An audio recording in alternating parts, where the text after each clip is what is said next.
Hello everyone! In today's video, I'm going to show you how to import your Trello boards into ClickUp in just a few minutes. First, open your browser and go to clickup.com. On the home page, click Login in the top right corner. If you don't have an account, you'll need to sign up, but let's assume you already have one. Once you're logged in, you'll land on your dashboard. Now click on your profile icon in the top left corner, then choose Settings from the drop-down.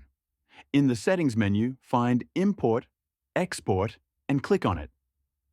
A list of platforms will appear. Choose Trello. You'll need to authorize ClickUp to connect with your Trello account. Just click Allow.